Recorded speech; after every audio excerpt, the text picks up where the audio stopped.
Hey, this is Hayden Gillum. Thanks for watching MotoAmerica on YouTube. Make sure to like and subscribe.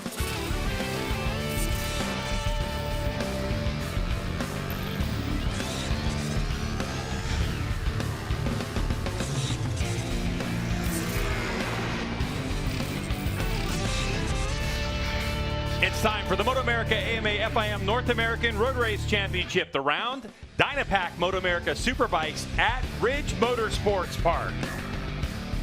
We're setting the stage for Supersport and our first race of the weekend from right here in Shelton, Washington at the Ridge. Hello, everyone, and welcome to the broadcast booth, and welcome to the Ridge Motorsports Park. I'm Greg White, standing alongside two-time champ Jason Pridmore. Now, Jason, here we are in Supersport, and we're getting close to the mid part of the season, and we have Josh Herrin, who's got a monstrous lead on his Ducati, and it's kind of what we thought might happen this year. Yeah, the veteran of the class for sure, Superbike champion in the past. Also, Josh Herrin was the guy that we kind of thought would be leading the points lead. We just didn't think he'd have a 51-point lead at this point. Yeah, but those 5 podiums definitely in the wins have helped Josh Herrin out a lot.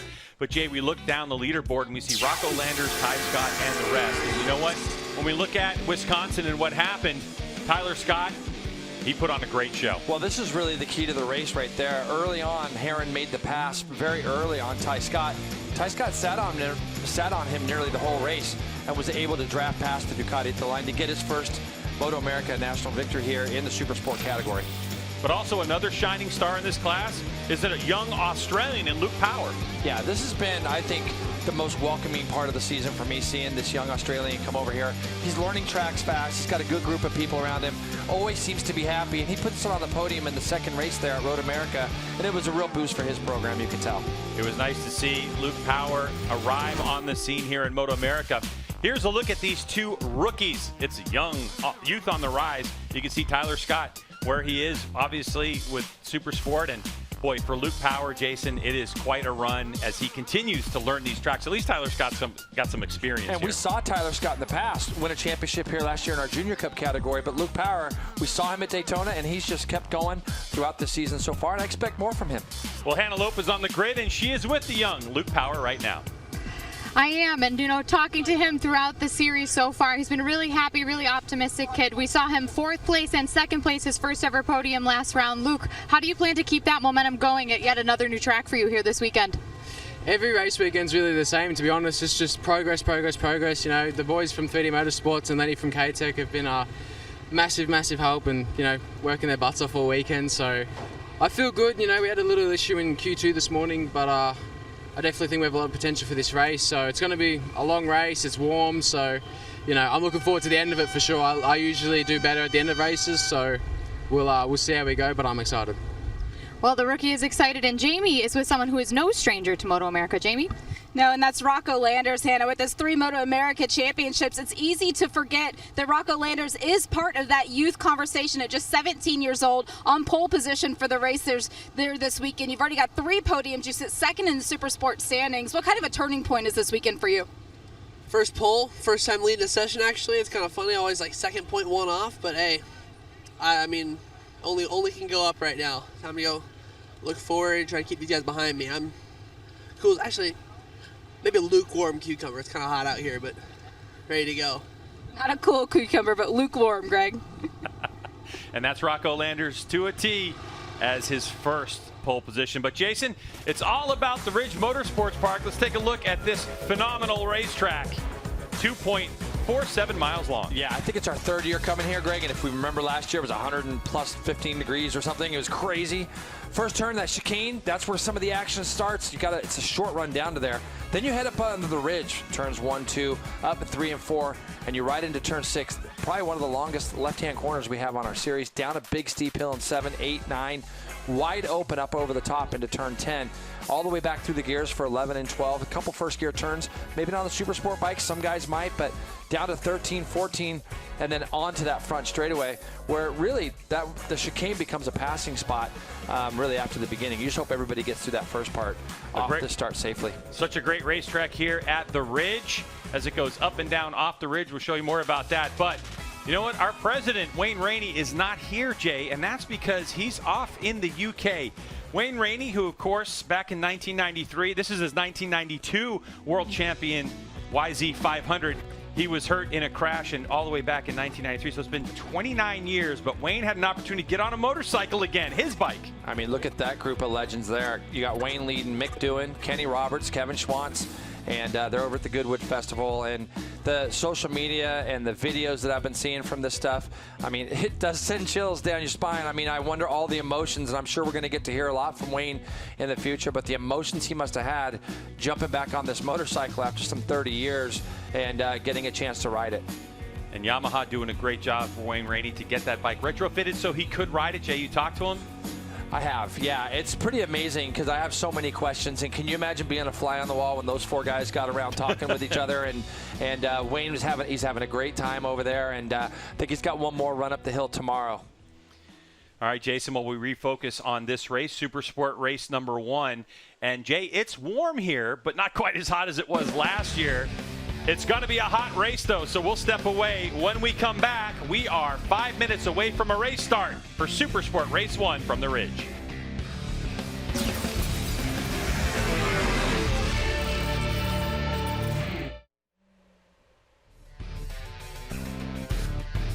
And Jason Wygant, Roger Hayden to take you through the break as we get ready for race 1 of Supersport. You saw those big wide shots of how beautiful this area of the country is. You could probably argue there is no more beautiful place to visit than the Great Pacific Northwest, especially here in summertime. Now, last year, as you heard Greg Wright mention, the heat was sweltering well up into the triple digits. It has been absolutely gorgeous this weekend, hovering around the 70s and the 80s. A lot of sunshine. Don't have to worry about the Seattle haze, Seattle fog this time of year. It's been a beautiful weekend for racing. But the race we have had so far, we've had a rough time even getting them going with some red flags, some restarts. We're just hoping everybody stays clean early in this one, Roger. Yeah, especially the first lap, you know, the first couple of races. I mean, even on the warm-up lap, we've seen a couple guys not be able to get through that first chicane, and it's going to be tight off the start. All these guys trying to funnel down into there, and knowing how tight this track is to pass, they're going to try to get as far up the grid as possible, make some moves in turn 1, but you know, it's only room for one line through there, and they try to go 2 or 3 wide. Somebody's going to get together. And some of these big decreasing radius corners, I've heard riders say, you can take the dive bomb move. It might not be the fastest way, but if you get aggressive, that might be what it takes to make passes. So we'll see the strategy that the riders employ if they need to make moves. Getting ready for riders to survey this track. You see Sam Lockoff there on the number 44, dealing with a bit of a foot injury. And we saw that clip earlier, driving the steamroller, courtesy of Dynapack, has the walking boot on at times. This does affect him a little bit on the motorcycle. He's able to block it out for the most part, but he is scheduled for surgery at the end of the season to fix that up. Now we have riders taking a look at this track. There is that chicane off the start. Ty Scott going to lead Rocco Landers around for now. And you saw Josh Hayes talking to Rocco Landers. Hayes, who actually won a race in Supersport earlier this year, coming in and out of retirement. His advice is keep it simple. Just go as fast as you can early and sort everything out later. And we'll see. As you see Luke Power there at the back of the group. He's taking his time. Anyway, we'll see if Landers can fix maybe one of the few holes he has had in his game this year, the early laps. Going to try to control the race from the front. What do you think about the dive bomb pass potential? Is that up for grabs here?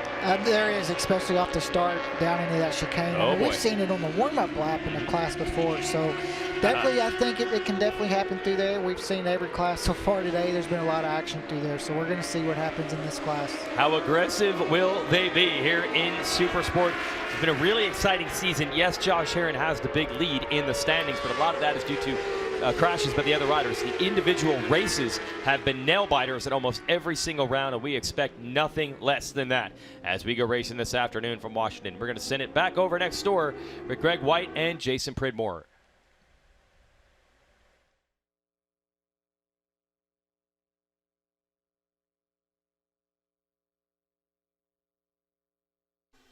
MotoAmerica at Ridge Motorsports Park is sponsored by Dynapack, your compaction and paving equipment partner.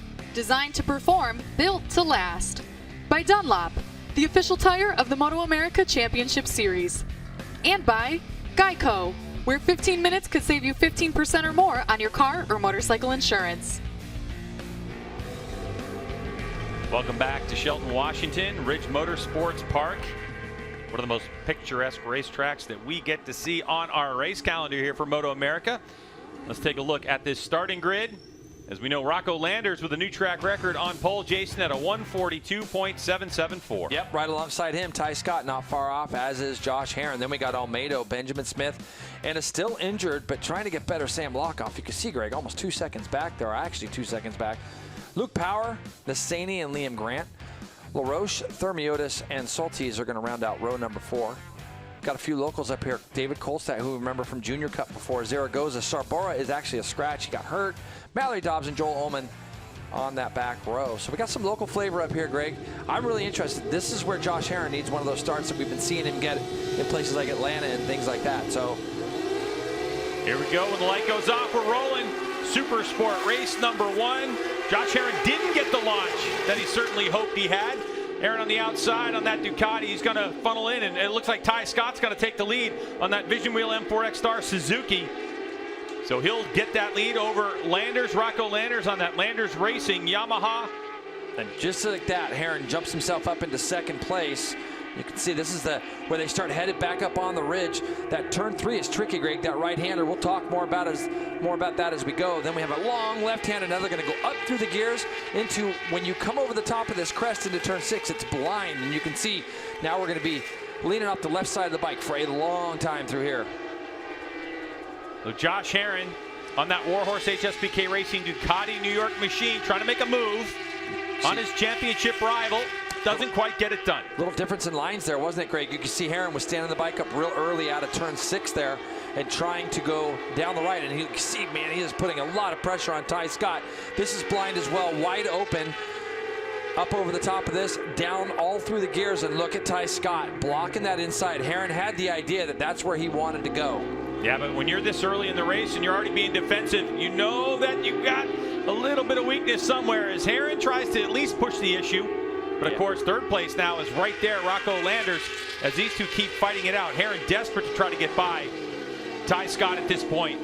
Herron wants to get out front and set that pace, and a little bit wide from Ty Scott. Ty Scott, the 16-year-old. And I think for Rocco, you know, this is where we've seen him struggle kind of at the beginning of the races. He was a lot better at it at Road America, and now he's there with the leaders at the beginning. And, you know, it looks to me like Herron wants to get out in front and try to put these hard laps down. And Ty Scott does a nice job of defending as they go down into this chicane. Looking back a little bit further, Greg, just behind these guys, Sam Lockoff. So even though he's not 100% fighting fit, he's able to put that pain aside.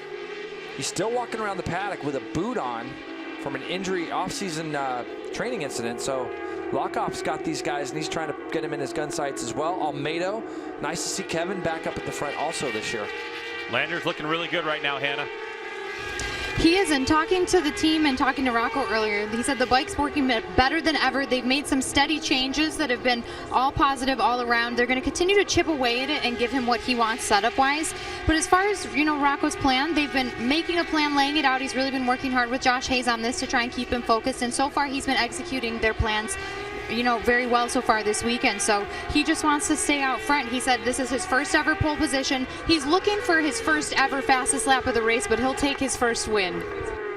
Yeah, he definitely would love that. And how about fourth place right now? It looks like Kevin Almeida, Jason, the 16, has worked himself into fourth place. He's on that N2 Racing bobblehead Moto Yamaha R6. So look at Almeida, who's not had a perfect weekend.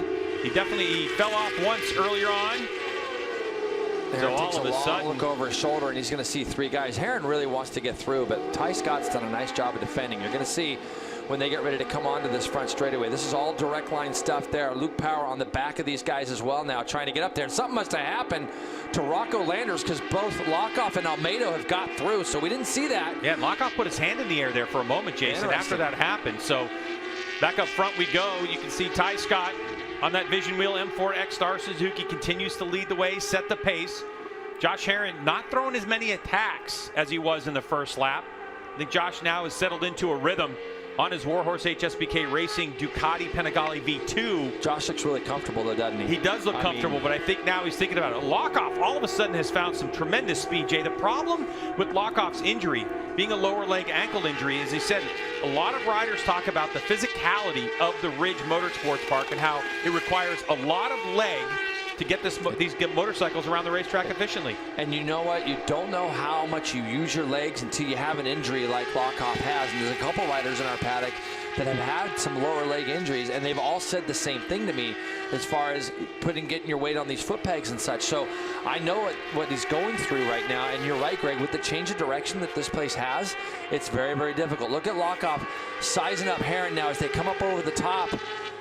And but this is where Ty Scott's racecraft to me comes into play. He knew very early that he had to get in front and stay in front of Herrin. I think everybody kind of feels that Josh has some really good pace. You talked about Almeida earlier on, former Junior Cup guy. We've seen him hurt with his shoulders in the past. This is a nice thing to see him kind of keeping these guys. And here you go. There's the big now. Move. Up the Herrin inside goes Herrin. So there it is. So now we're going to see if Ty Scott, if what he thought about the pace that Herrin has, if Herrin's going to be able to start setting sail. You can see that the pace that Ty Scott had was bunching everyone up. So now does Scott have anything in the tank? And maybe he's going to learn from Herrin while Herrin's leading, but immediately they pull just a slight gap over third and fourth place. Man, that looked too easy for the number 2. Herrin just looked like he's been sizing these guys up. And you know, at this track, it's very difficult to pass, and I didn't think Josh was going to go for it, but it just looked so easy for him to slide up underneath, and this is the fear, I think, of everybody else. I said last year, and you can look here, we're going to look back a little bit more. Herrin actually looks over his shoulder and just slides right up underneath Ty Scott to where Ty can't turn the bike in, but I thought when we left Road America that this could be a track that we could see Herrin shine at. And you can see Ty Scott was trying to get his GSXR 750 slowed down, and there was a little bit of movement on the front end where the Panigale V2 in that one corner underneath Herrin looked very stable. So Josh Herrin, after making the pass on Ty Scott, set the fastest lap of the race at a 1:45.178. Sam Lockoff still holding on to position. Kevin Almeida looking for a way around him. Could this be the race where Kevin Almeida starts to come out and start to shine again and get that front-running confidence that we've seen him have in the last couple of years? Yeah, this is exactly what you're saying, Greg. The confidence that we've seen from Kevin in the past, and it's been a bit of a long road back for him. But you see the 16 there. He's hassling Lockoff, and he's going to know that Sam's not at his 100% also. So he's got to do what he needs to do. The guy I'm worried about a little bit here is Rocco. He's back to 5th. And of course, we didn't see if there was a mistake made or whatever that allowed those two guys through. But Rocco is kind of getting dropped a little bit here. And with Herrin and both Tyler Scott looking like they're getting ready to do their fastest laps of the race. And look at Almeida trying really hard to force that pass up underneath Lockoff there. The Herrin and Scott are going to run the fastest laps of the race right now when they come across. We come across. Josh Herrin just goes 1:44.4, fastest lap of the race again, Jamie. And one of the things that Josh said after qualifying was that he was a little frustrated because he felt like through practice and then both of the sessions that he had the ultimate pace and was going to end up with another pole position, but then he didn't get it. He said the advantage that he does feel like he had was that he has repeatability. So his goal was, as you've seen, is to get out in front of the pack and then repeat these low lap times. He doesn't think the rest of the field is quite there yet in terms of being able to do that. So he's hoping that's going to play out and keep him in front of the rest of the field. And that maybe is we just see low 144s the rest of the race for Herrin, because if that's what he's predicting, Jason. Now, unfortunately for Luke Power fans, you can see that Luke has slid down to 16th position. And so unfortunately for the 68, he's got a problem somewhere. We expected Luke on that 3D Motorsports LLC GSXR 750 to actually get closer to the front as he learns more about this racetrack. Every lap's valuable, but Josh Herrin continuing to set the pace, but now Ty Scott's found something. Man, this is what's so good about Ty Scott. Like his racecraft, like I said, is really, really good, and he can just take it and learn from what Herrin is doing right now. And even at the beginning of these races, you can see the difference in lines there. Ty Scott much tighter entering turn 12, but he's still able to get off that corner. And I think that for Herrin, you know, I believe, Greg, when you go out and you roll 44.4 on your first flying lap after taking the lead, you're kind of expecting the next lap around to come through and see +1 on your board. He's going to flash by his pit board here in a minute on the right, and it's going to say +0 still. So the ability for Ty Scott to learn. You see the difference there in lines as well. Herrin going over that paint on the right. Ty Scott not doing that, that might be something that Ty Scott starts to do. And you can see on his board, just like Jason said, it was 0.1. So Kevin Olmedo has gotten behind Sam Lockoff, just behind this battle. Last time by, Herrin goes 44.6, so mid-44s. Ty Scott goes 44.5, but Kevin Olmedo goes 44.5 in third spot, setting his personal best lap of the race so far. We have about 10 laps to go in Supersport race number 1 here at the Ridge. As Josh Herrin, your championship points leader on that Warhorse HSBK Racing Ducati New York. As you can see, left part of your screen, that team looking on. Geraldo Faraci in the background of that image.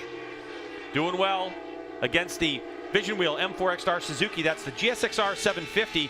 And now Kevin Olmedo on the Yamaha R6 on that N2 Racing bobblehead moto machine. So, Jay, we have next generation motorcycles in the Panigale V2 and the GSXR 750 versus the older Yamaha R6, once again showing the balance that this Supersport class has. Yeah, but Olmedo's gone just a tenth slower than our leaders, and I'm looking up here right now. We're going to see if Kevin can close that gap down. The first sector, he still lost 0.3 of a second. And look at this, Greg. He's gone 35.1, fastest second sector of the race for the number 16. So Olmedo is on the move.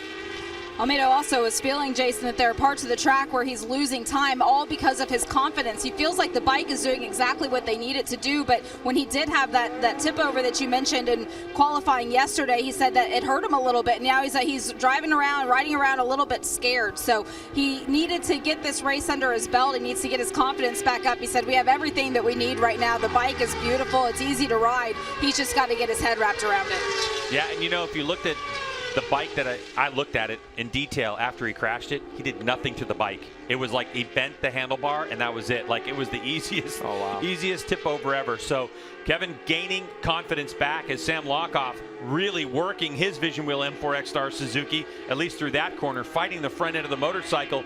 All the while, Rocco Landers trying to regain composure and find the early pace that he had at the beginning part of this race. Yeah, it's really, it's a common thing that we've seen from Rocco, unfortunately. So it's just something that doesn't feel right for him when the full tank's fuel and he's got brand new tires on. It's almost like he does a lot better, Greg, once the tires are worn and some of the fuel's gone down. Rocco just seems to shine. He just cannot seem to go with these guys at the beginning. And our leaders at the front, the first three are all in the 44s. And then you have these two here, as well as Ben Smith in the 45. Ben Smith's just back there in 6th. He is about 1.9 seconds, 2 seconds back. As you can see, Lockoff runs extremely wide coming up the hill. And look at this, Herrin, 34.1. And it looks like here going into that second sector that he's really dropped the hammer, as well as a mistake from Ty Scott. 0.8 of a second. Olmedo, though, is the quickest again in that second split. So I'm not sure what happened to Ty Scott there, but there's an 0.8 of a difference there in that second split. Yeah, I mean, last time by, when they came by start-finish line, it was a 1:44.420 for Herrin. That's the fastest lap of the race. Ty Scott was only 0.1 of a second behind. So just in the time that we were away looking at Sam Lockoff and Rocco Landers, Ty Scott, something happened. Not anything major, I don't think, for Ty Scott, but it was enough to create this gap where Josh Herrin gets a good idea. Wow. Yeah, so 43.9 for Josh Herrin. Again, another fastest lap of the race for Herrin. He went 43.1 in qualifying. So a really good pace for Herrin. And Ty Scott, he gave it the best he could at this point. Let's go down to Hannah with more. Well, as he's trying to close that gap to Josh Herrin, I talked to him. He said this is his favorite track, so know that even though he's got some work to do, he's really enjoying himself out there. He said it suits his riding style, the elevation change, the flow. As far as bike setup, they made some front and rear changes, and they were pretty far off, but now they have a much better idea of the geometry to suit the track. As far as setup goes, again, you know, he said it's not very lenient on the tire wear, so it's something that he needs to consciously focus on as these laps wind down. So Ty Scott on that Vision Wheel M4 X-Star Suzuki. You know, Jason, his racecraft was so good at the beginning of this race. Sometimes I forget how young he is and that he is a rookie in this class, because it is quite a jump to go from SportBikeTrackGear.com Junior Cup, the 400cc motorcycles. In his case, he was on the KTM RC390, and to come to these larger displacement, he goes right to a 750. Yeah, he did, and he's obviously been very, very impressive. I'm looking forward to hearing what he has to say about the small mistake he might have made to give Josh Herrin that extra bit. But I mean, 43.9 for Herrin. showing his class again. As you can see, the bike hopping all over the place. Almeida really starting to apply the pressure now on Ty Scott as they come through. He's going to have a go here, maybe. Yeah, he tried lock off in that area earlier, and Almeida looks really comfortable to me on that R6. Again, he's another one going across that paint. The thing is, Greg, when you come out of that last corner, the bike wants to wheelie. So if you can kind of release that corner a little bit earlier and commit yourself to running over the paint, you go over the paint, and then you do a little bit of your turning after that. So we'll be seeing our Superbike riders do that a little bit later on. And Almeida maybe has been watching a little bit of that and seeing what those guys have been doing. Up at the front, though, Greg, another 44.5 for Heron. Really looks easy for him. And these guys are stuck in the 45s. Actually, 44.8 for Almeida that last time by. But that gap is out to 2.5 seconds. Jason, you talk about the paint and the Ridge Motorsports Park, as they do when MotoAmerica arrives on the scene. They roll out the red carpet. These curbs were freshly painted right before we got here with FIM homologated paint. That means that there's aggregate inside the paint, that it creates traction in wet conditions and dry conditions. So it really allows the riders to use a lot of the racetrack and the curbing as they can get on the paint and feel comfortable that they were not going to spin up or anything dramatic is going to happen. Yeah, you can see on the right-hand side, left-hand side there, Greg, exactly what you're talking about with the aggregate on the paint. You can see that Almeida's not afraid to go over that in the chicane either. But look at the different lines here, and this is also allowing Lockoff and Landers to close back in. So right now, Ty Scott's got them queuing up behind him, and the difference in lines between these two guys, and let's see if Almeida thinks about having a shot at Ty Scott as they get down here into this last corner. Not quite close enough again. So we talk about balancing of these motorcycles, Jason. So you have this next generation GSXR 750. It's a motorcycle that's been out for years and years and years, but it's been retrofitted with throttle-by-wire system and some other electronic components, but it still has the foundation of that 750 motor. And the way you look at the Yamaha R6, the way that these two do lap times, the way they're able to produce that speed is dramatically different. The R6 loves a high RPM run at it, where this GSXR 750 likes to get off the corner a little bit. So Almeida's trying to figure out a way to get around Ty Scott, and like you're saying, Jason, all the while the riders behind him is closed up, but Almeida is going to hear him. He's going to feel him behind him. He's got to make a move soon, or else he's going to come under fire from Vision Wheel M4 X-Star Suzuki's Sam Lockoff. Yeah, it looks like Ty's struggling a little bit right now. These guys all behind actually have a little bit more pace. It's just going to take something creative from Almeida to open that door, and don't be surprised when he does if Lockoff decides to make a run through there as well. You can see Lockoff's really closing off the entry into 6, and Almeida has a lot of corner speed and roll speed around him. Rocco Landers goes up underneath. Look at this. Rocco Landers went up underneath what is that? Yeah, he went underneath Lockoff, and I'm trying to figure out what happened to Almeida there. Almeida had to check up, Jay, and when he checked up, he probably didn't realize the other riders were so close.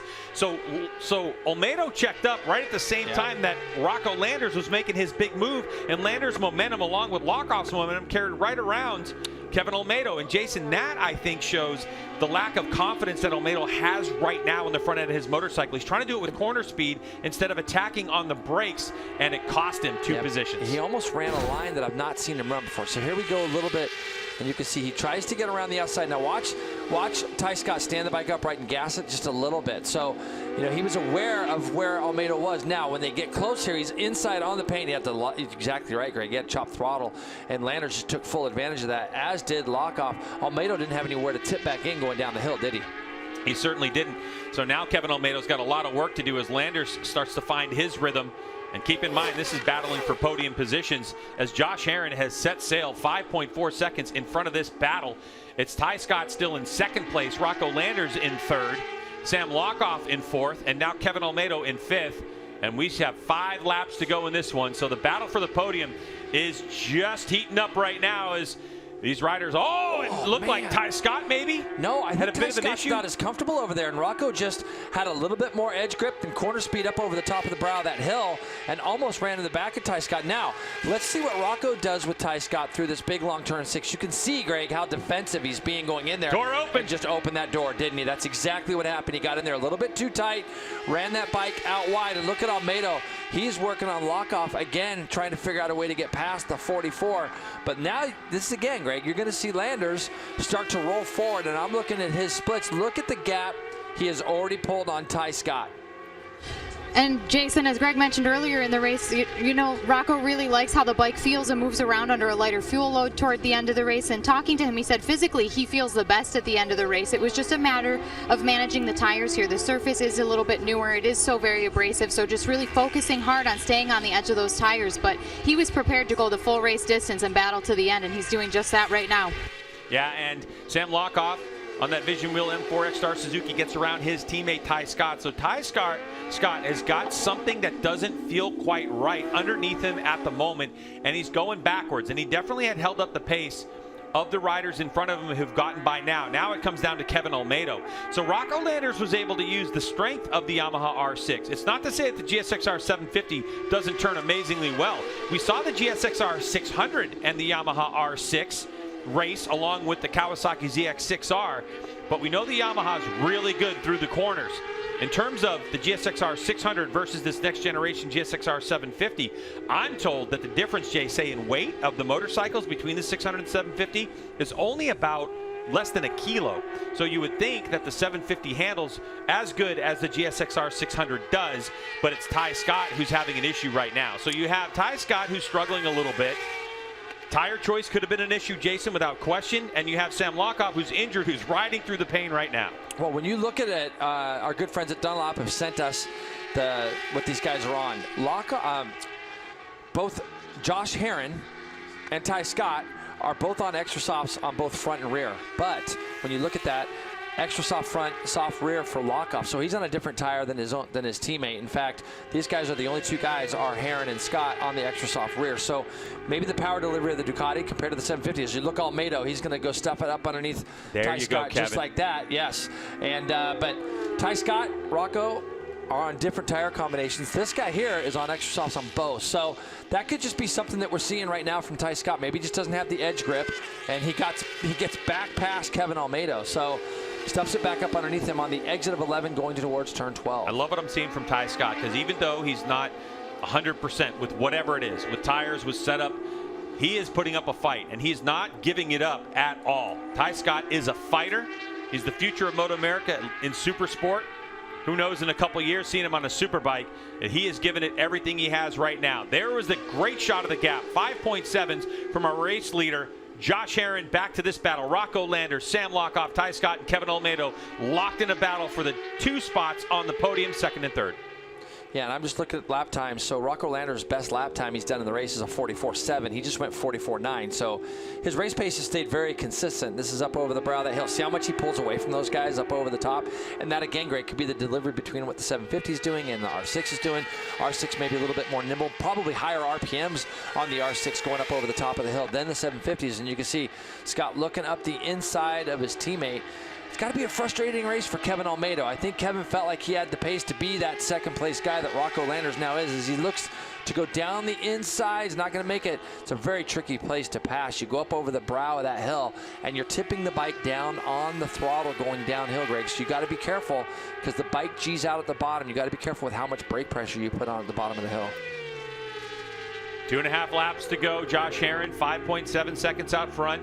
Rocco Landers, your pole sitter, his first time in Supersport on pole, in 2nd place comfortably as he's leaving the final spot of the podium battle between 2 Vision Wheel M4 X-Star Suzukis and this N2 Racing bobblehead moto Yamaha R6. All the while, Rocco Landers, that Landers Racing Yamaha R6. A favorite rider, by the way, in the Supersport class of Yamaha. He has direct connections with Yamaha. Tom Halverson's here, who leads the way for Yamaha Racing out of California. And Rocco and Tom spent some time together recently. Rocco getting to visit Cyprus, as he's a Yamaha favorite. Now their heads are going to be turning, looking at Kevin Olmedo, as Olmedo really starting to find his groove in Supersport again. But Rocco Landers starting to eke his way out of this one. He's now got about a second over that battle. It's got to be more than that, Jason. It's more than what we see on our timing and scoring screens. As last time by the stripe, a 45 flat for Rocco Landers. And this is where he pulls away from them guys just in that first split. Look at the gap he's got as he goes up over that turn 3 area. Again, Ty Scott looking down the inside of his teammate just behind. But Rocco's done a really good job of breaking away from this battle for 3rd at the moment.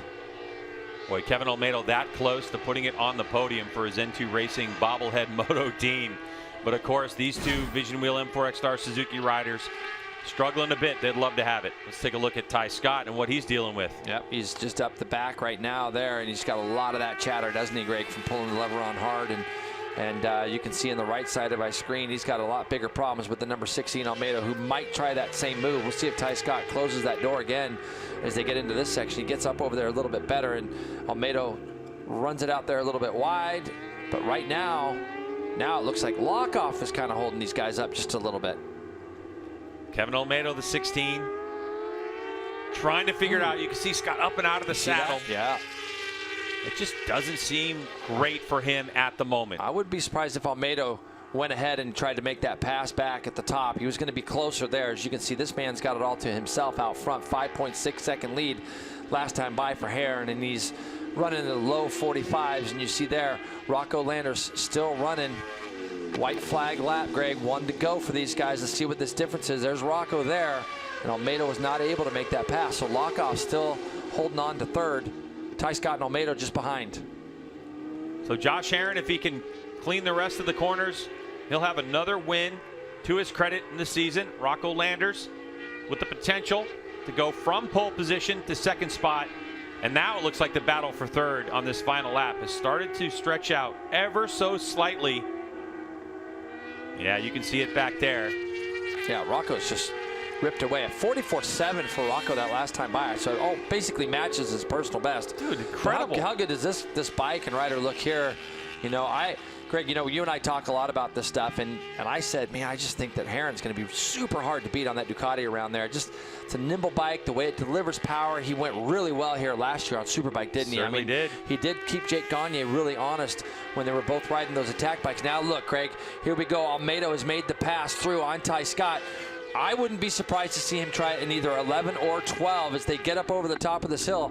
Let's see. Nope, Lockoff does a good job, but Lockoff. Oh, look at Almeida around the outside. So Kevin Almeida with a great move around the outside. That was crazy. As Sam Lockoff comes under fire. This is the final lap. That is the last position on the podium. Can Kevin Almeida hold on to it? The El Salvadorian on that N2 Racing bobblehead moto trying for it as Josh Heron now comes down the hill for the final couple corners here at Ridge Motorsports Park. Heron's going to take it through the final right-hand corner onto the front straightaway and take his Warhorse HSBK Racing Ducati New York Panigale V2 to another big victory. And Heron style, front wheel in the air. Oh, and it looks like Lockoff gets around for that final podium spot. And Sam Lockoff with a crafty move down the hill will take over the position and hold on to it. Oh, and he has to make that chicane. Yeah, he fought back, didn't he? It looked like he was possibly going to fight back when he came across up into that turn 13 area. But Jay, keep in mind the rules. You got to make that chicane after the race. So Lockoff, that was a big move for him to get that thing to go back over there as well. But 43.9, Greg, 43.98, and there's where he broke these guys. Lap 4 to lap 9, consistent 44. As you can see, he was running deep into the 44s all the way through lap 11. And for Heron, this is going to be a good win after going winless at Road America. But what a fight back from that guy there, too, number 44, Lockoff. Really good fight back for him, considering Almeida just rode around the outside of him in turn 11 there. So heartbreak for Kevin Almeida, but Jason, more importantly for Kevin and his team, it's a lot of confidence in that race. And we could see Kevin's confidence building as the race went on because it was so late in the race where Almeida finally made a pass on the front end of that motorcycle under braking, let alone riding around the outside of Lockoff so late in the race. But a good move for this guy, Josh Heron, who's going to add another points total. Keep in mind, Rocco Landers was second in the points. Coming into this one, 51 points adrift. And now, all of a sudden, just like that, Heron is going to have another 5 points. Well, Jason, Rocco Landers. He's going to be happy, but he's not going to be happy. We've seen this Rocco before where, you know, he's going to come in and he's going to be frustrated. And, you know, the guy that's been helping him, Josh Hayes, was so good at the beginning of races, and it's just there's just got to be something to unlock there. Those guys probably know more about what's going on than you and I do, obviously. Then they're not going to tell us. But if Rocco can just get those first sort of 5-6 laps, that's what he needs to be able to kind of do. Well, we're going to find out what Rocco has to say about his race. Josh Heron as well when we return to Ridge Motorsports Park. So don't go anywhere. Our coverage continues after this.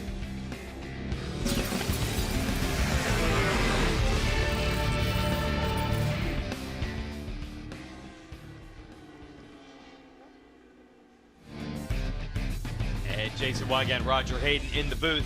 Interesting race there. Tyler Scott led early, rode defensive. Josh Herron able to get around. And Rocco Landers, unfortunately, same old story. Not fast enough in the beginning.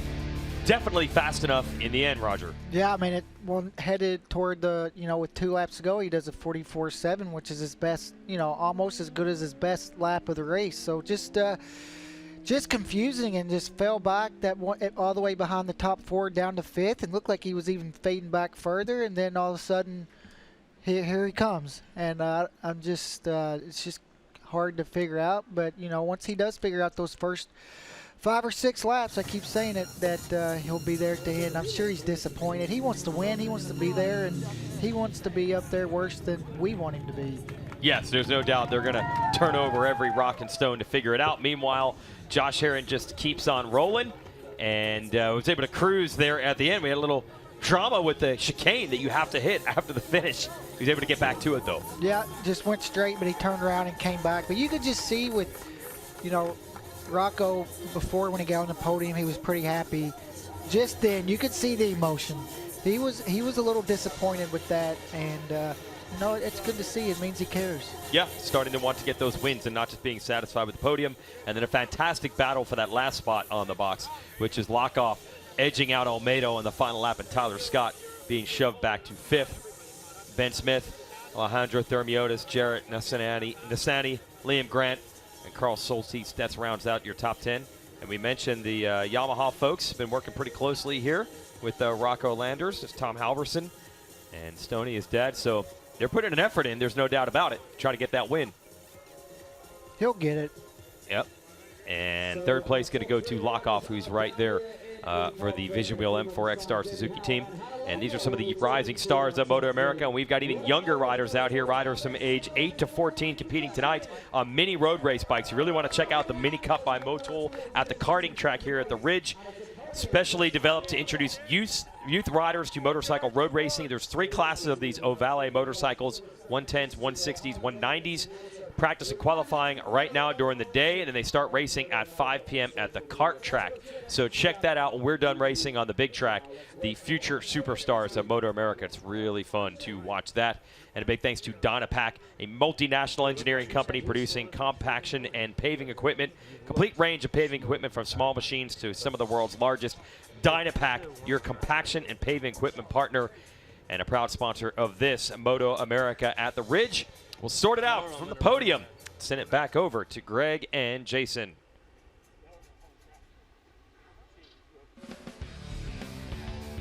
We're back here at Ridge Motorsports Park in Shelton, Washington, as Supersport Race 1 is finished. And for Josh Herron, even with a front wheel in the air, he's credited with a 2.5-second win over Rocco Landers and Sam Lockoff. Kevin Almeida in 4th with Ty Scott in 5th, ahead of Benjamin Smith and Alex Thermiotis.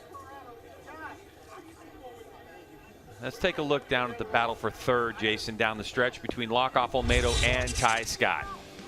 Well, you can see here these guys were going back and forth a lot. Almeida goes back past here, but this was the pass that was really good. I knew he was going to try something in 11, just wasn't sure he was going to ride around the outside. Now the difference here, Lockoff goes stuffing it back up underneath him when they got to 13, and Almeida looked like he was going to be able to make that pass, and then as they got down onto this front straightaway, it's not a really long run down to that straight, but the GSX R750 was able to hold off that R6, Greg.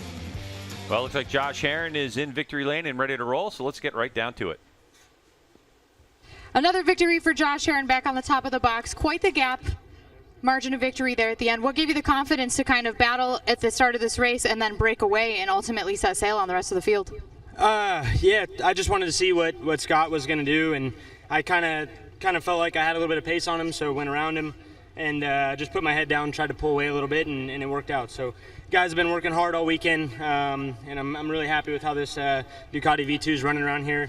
Got to dedicate this win to my grandma and aunt. She passed away over Road America weekend, and it's just been rough. She was one of my biggest fans. Of course, she's my grandma, but she's also a huge fan of just all Moto America and road racing in general. She knew everything about it. She was like the Sean Bice for stats. So shout out to her and my whole family. And yeah, Griffin and my wife Rachel are here. I got Griffin riding with me right here on the tank, so happy to get a win for him, and just hopefully that we can keep this momentum going in tomorrow, and it's going to be really hot, so just going to put my head down and try again.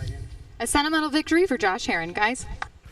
Oh, yeah, and what a victory it was. And that's kind of, I thought Josh tried to get away the first lap, Jay, but then he settled in. And why not? I mean, Ty Scott's talented. He's going to be fast, and why not learn what he's doing? It'll be interesting to see what they change, if they change anything on this bike. I mean, Herrin's going to come back in with something. As you can see, that Ducati bouncing over those bumps down the chicane, but he rode really smart, rode really well, and rode the pace he needed to ride. So let's get down to Jamie for second place. And that's Rocco Landers, who took his first Supersport pole position, turned it into his 4th podium position of the season. Rocco, you had to fight back, though, after losing that lead at the beginning of stages. What can you clean up in those first couple of races for the laps for the race tomorrow? Yeah, no, I had a good race. I had fun. Yeah, it's having a couple front-end issues. I felt like my front tire was kind of starting to overheat there mid-race or towards the beginning, and when their tires were new, they were kind of able to go, and I was able to get, as my tire came in, I was able to catch back up and just try to do the best laps I could, but my team worked so hard. Mike Himmelsbach with Olin's, Jim and Tom with Yamaha have helped me out so much.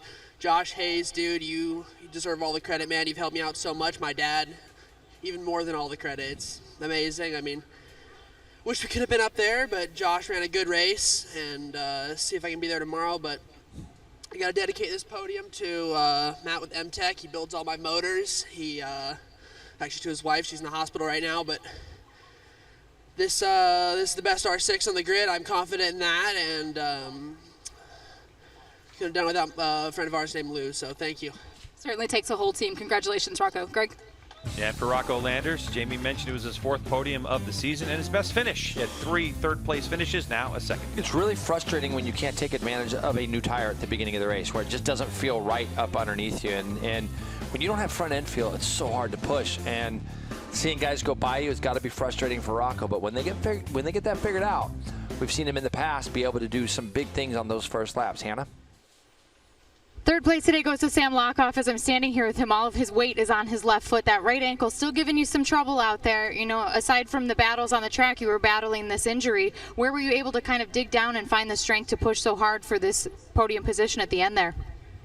It all started on like the 3rd lap, I think. I got rid of all my adrenaline when I nearly took out 4 guys going up into turn 11, because I was up on my front wheel, I hit a false neutral, and I came in so hard, I was like, MotoAmerica might penalize me, but put my hand up, said sorry to everyone. I didn't touch anyone, but yeah, we had a little off in the qualifying, and had a pretty bad impact into my ankle. It's not one big break, but it's just a couple small fractures, so it's not going to heal anytime soon if I keep riding. So, but I love this. I want to thank Jake Zemke. He's helped me so much mentally. This has been a struggle, finishing 8th, finishing 9th, finishing crashing, and last year was pretty much just all the way up, and now we're back on the podium. It feels like a win. We definitely worked for it, and I really want to thank Jeremy, who Jeremy and Ray. They both work for Vision Wheel, M4XR Suzuki. I know Jeremy was up until 1. Ray sent me a photo at like 11 o'clock last night, just Jeremy with 2 computers, because he finally got his data working. So, I'm just really happy that we're making progress, and kind of need to sit down now, so get the ankle. But thanks, guys. Congratulations, Sam Lockoff, with this 3rd place finish today. It's his 3rd podium appearance of the season, guys. Jason, if there's anybody out there, how difficult it is to ride with an ankle in the condition it's in. Yeah, it's really frustrating because you just can't do what you really want to do with a motorcycle, and you do so much with your upper body as well, but at a place like this, it wears you out. So it's just a bummer for Sam that he's having to deal with that, and we hope that we can get him better and see what his potential can really be on that new bike. All right, we're going to step away from Ridge Motorsports Park here in Shelton, Washington. Our coverage continues after this. We'll have more from Supersport, race number 1. Aaron sir loved it.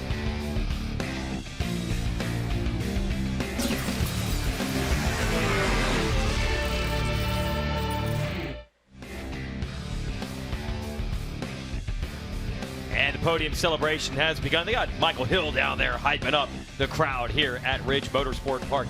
And Josh Herrin will be there just in a moment to grab his bottle of champagne and his trophy. There he is. The Ducati folks taking another victory in this division where they've been pretty dominant. Lock off a hard-earned 3rd, and Rocco Landers solid in 2nd. think Aaron just didn't see the handshake attempt. He didn't he didn't ghost him there. Dunlop is the official tire of MotoAmerica, and what Ridge Dunlop Motorsports learns on the Park track is goes sponsored directly by into their line of high-performance Dynapack. products. Your For compaction street and riders who do occasional track days, you've got the Sport Max Q3 Plus. It's a Hypersport tire which posts serious lap times but also high mileage on the street. For track day rider or club racers, you got the Sport Max Q4, which offers a step up in performance with even quicker lap times and maximum feel. It is the ultimate track day and club racing tire with quick warm up, no tire warmers required, and the same compounds Dunlop's full race tires use in MotoAmerica competition. Q4 is also made on the same machines as the actual racing slicks. So go to DunlopMotorcycleTires.com to learn about the ultimate in track day performance of Q4 and the very versatile Sport Max Q3 Plus.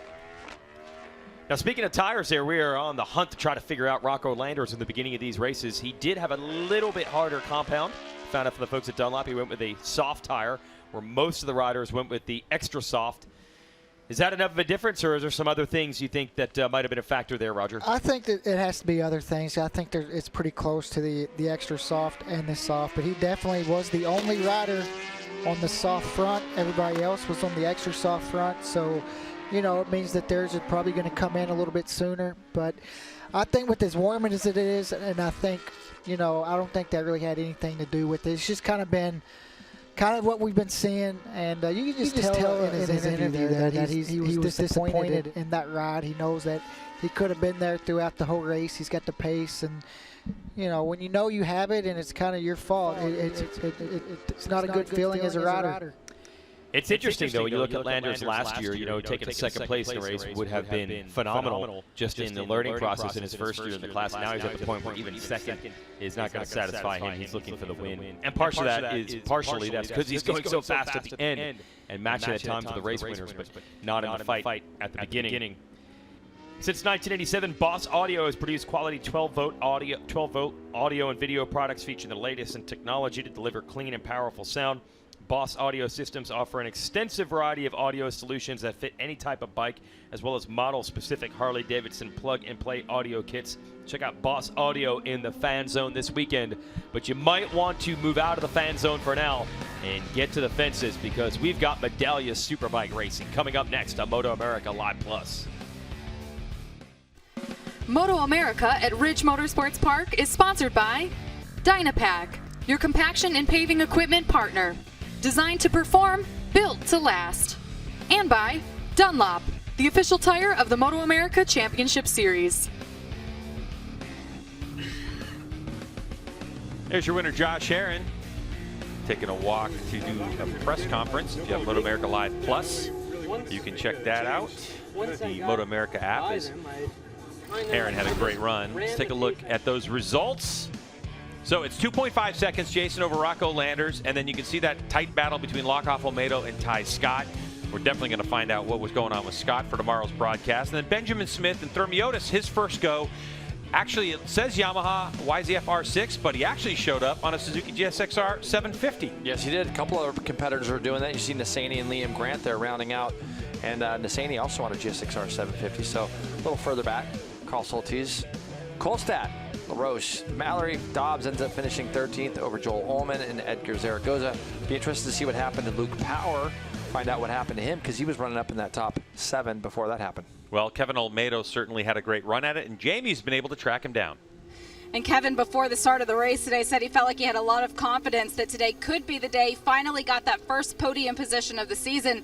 Didn't happen today. We saw moments where you were fighting for that third position there, but what ultimately pushed you back to 4th? So yeah, I think we have a good start.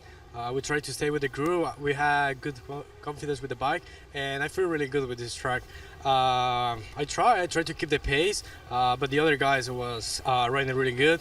We're riding really good, so I feel that for tomorrow we have a good confidence. We need to work on a lot of stuff on the bike, and also I have to work a lot.